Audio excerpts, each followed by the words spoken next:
Un jour, dit la légende, il y eut un immense incendie de forêt.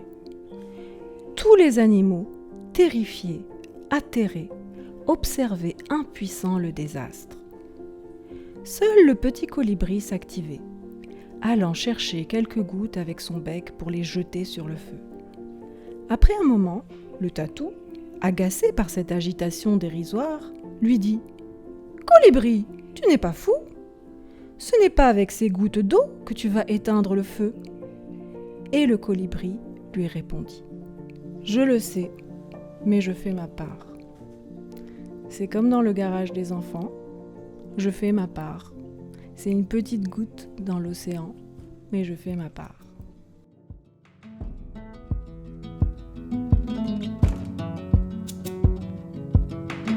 J'ai envie que l'enfant se sente chez lui ici. Pourquoi le garage ? Parce que c'est un garage. Bon, après, quand on regarde comme ça fait pas garage, mais c'est un garage. Et moi, ça me dérange pas de dire le garage des enfants. Parce que pourquoi aussi ? Parce qu'ici, dans un garage, on fait quoi ? On répare des voitures. Mais on peut aussi réparer les âmes. On peut réparer les blessures.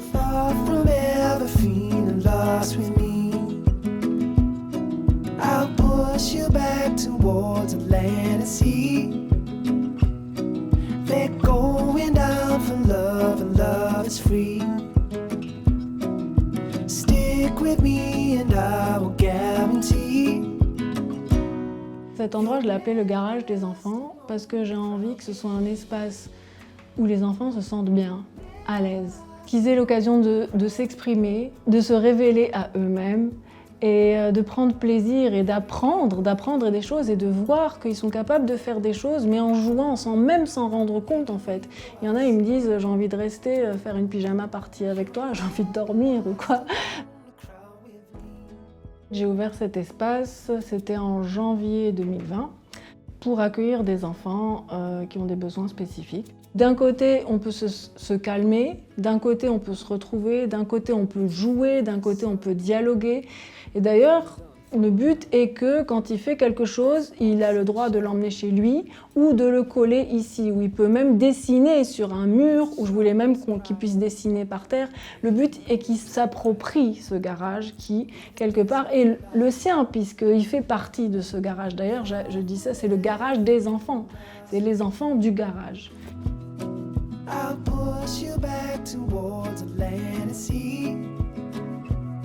En semaine, j'accueille individuellement chaque enfant. Une séance qui dure 1h30. Et dans cette heure et demie, on va pouvoir faire plein de choses. Ça va tourner autour de l'accompagnement, autour de son programme. Bien sûr, on va aller au rythme de cet enfant, mais en fonction de ses besoins. C'est-à-dire que si c'est un enfant dyspraxique, il a un problème avec le temps, l'espace, on va travailler beaucoup sur le temps, l'espace, et on va faire des jeux autour de ça. Il y a d'autres activités comme faire du théâtre avec des mini-scénettes où on va mettre en situation les enfants de difficultés ou de handicap ou de quelqu'un qui subit du racisme ou qui subit du harcèlement ou en tout cas juste pour qu'il se mette lui dans la peau de quelqu'un qui vit ça. Et surtout, il y a l'élément, les animaux. Donc on travaille beaucoup avec les animaux en fait. Il y a des chiens, des chats. On apprend à faire des choses avec eux, à faire des soustractions avec les animaux, à faire des tas de choses. On fait des balades aussi avec les animaux. L'enfant apprend à se comporter avec l'animal, à le respecter, à en prendre soin. Et puis aussi, l'animal va le rassurer. Donc en deuxième partie, en général, on fait quelque chose de manuel. Ça peut être construction de quelque chose avec du papier, du carton. Ça peut être faire une vidéo. Peu importe. L'essentiel, c'est qu'ils créent, ils fassent appel à leur imagination, à leur création. Petit à petit, avec les enfants, se crée une relation assez intense et particulière. Avec chaque enfant, c'est spécial. Il y a une enfant trisomique que je suivais à un moment donné. J'étais l'auxiliaire de vie de cet enfant à l'école. Ensuite aussi, je faisais des séances individuelles chez elle. Par la suite, surtout depuis l'année dernière, elle venait participer au projet de groupe. Donc en fait, elle a participé à la création d'une histoire et elle a participé donc à la vidéo. Et en fait, ça lui a fait extrêmement plaisir. Elle est allée la montrer à sa classe. Elle en était très très fière. Almas, elle m'a redonné goût à la vie. Il y a des choses que nous, avec le temps, avec le travail, on oublie de faire. On s'oublie un peu. Et elle m'a appris à me connaître et à la connaître. Et c'est comme ça qu'au bout de 4 ans, machallah alayha, elle a bien évolué. Pour moi, c'était l'essentiel, l'estime de soi et l'épanouissement.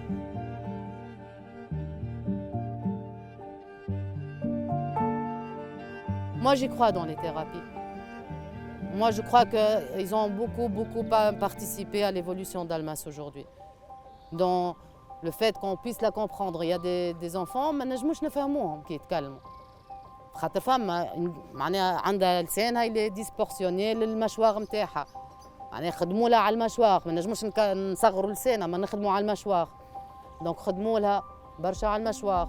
Il y a beaucoup de travail, mais c'est pas vrai. يقول لك les thérapies ça sert à rien. لا، ça aide beaucoup. Ici, dans cet espace, on accueille surtout des enfants, je ne veux pas dire, mais qui finalement ont les moyens. Dans le sens où ils peuvent se payer des thérapies, ils peuvent se payer des écoles privées et ils peuvent payer quand ils viennent ici.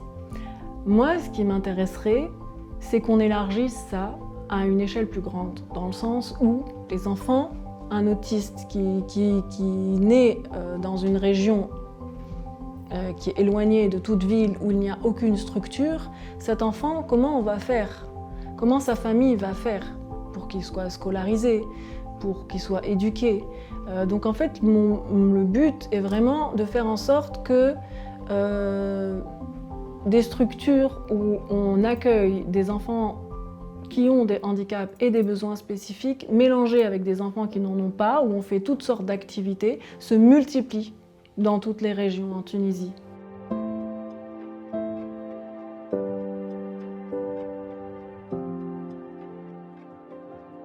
عندنا برشا صغار مستحقين الحقيقة، وإحنا راهو المركب متاعنا يستقطب كان 60 في مش حومة، في حي التضامن كامل. هو ظاهر لي فما أكبر شارع في إفريقيا اسمه حي الشنوة. دونك فما برشا مشاكل اجتماعية وعندنا برشا أولاد، يعني إحنا نستقطبوا حاجة صغيرة برشا من الفئة هذه اللي هي في حي التضامن اللي تعاني برشا فقر. أول حاجة برشا فقر، ثاني حاجة مشاكل اجتماعية كبيرة برشا. غير مستحقين للبسيكولوج، للسوسيولوج، للمربي المباشر اللي هو أكثر إنسان يكون قريب للطفل، وفما علاقة وطيدة تصير ما بين الطفل والمربي، على خاطر أنت تصغيله باش تحاول تساعده. احنا هوني نعملوا حتى دي فيزيت للي فامي للي زيكول، نتابعوهم يعني متابعة مدرسية متابعة أسرية، وفي المركب يجي لهوني ينشط. عندنا دي اكتيفيتي، عندنا مسرح، انا نشوفوا اهم اكتيفيتي للصغير باش يخرج ما عنده، وانت كمنشط او كمربي باش تفهم الصغير عن طريق الالعاب الدراميه. اكثر حاجه تعاونك انك تفهم وتتقرب له اكثر، خاطر ديما الطفل كي تحطه في اللعب هو باش يكون بلو سبونتاني. دونك انت هوني كمربي باش تفهموا اكثر.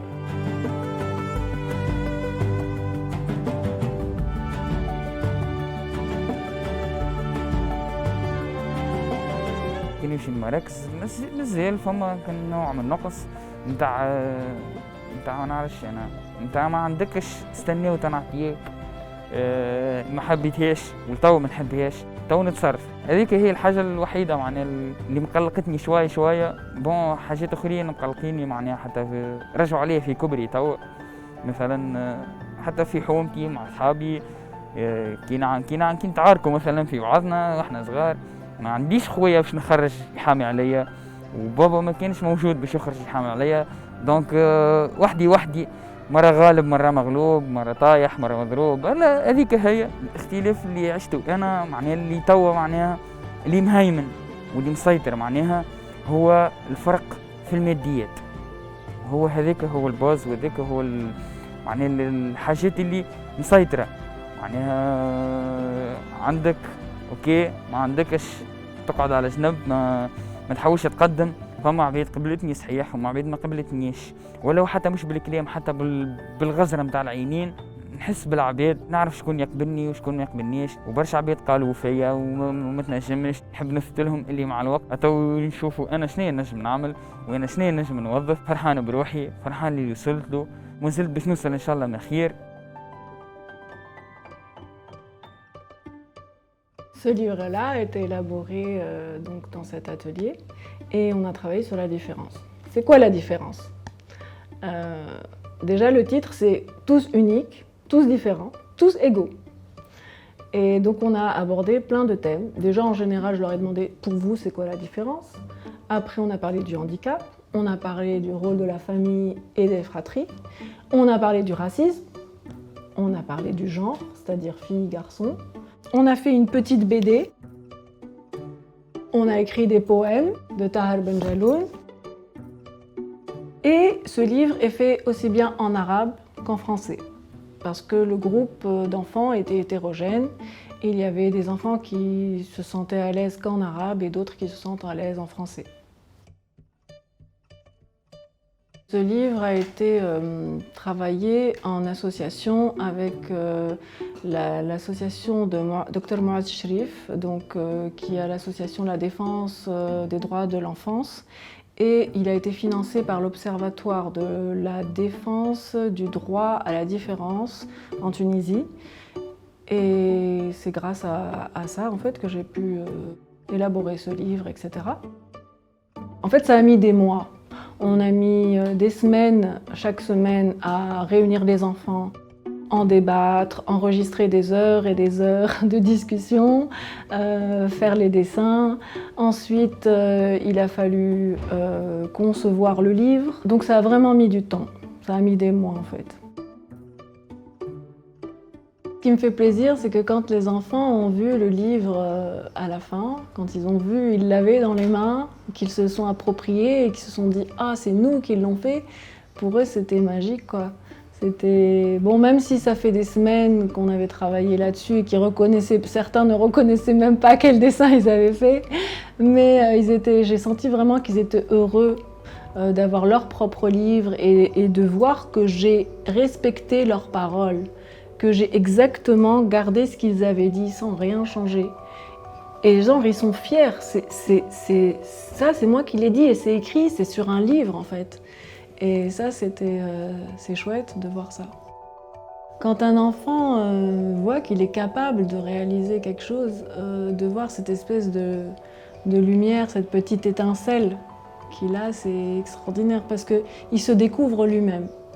Et il voit qu'il est tout à fait capable, qu'il est intelligent. Bon, à l'école, on lui dit « Bah non, t'arrives pas à lire, t'arrives pas à écrire, t'es lent, Alors que là, si on lui donne son temps, si on lui donne quelque chose qu'il aime faire, si on l'accompagne, et qu'à la fin, il voit sa réalisation, il en est tellement fier. Et c'est ça, c'est ça mon but en fait. C'est de voir que l'enfant, il prend estime, il prend confiance en lui-même. Et après, il a une estime de lui-même. Il dit « Ouais, voilà, moi je suis capable de faire ça. »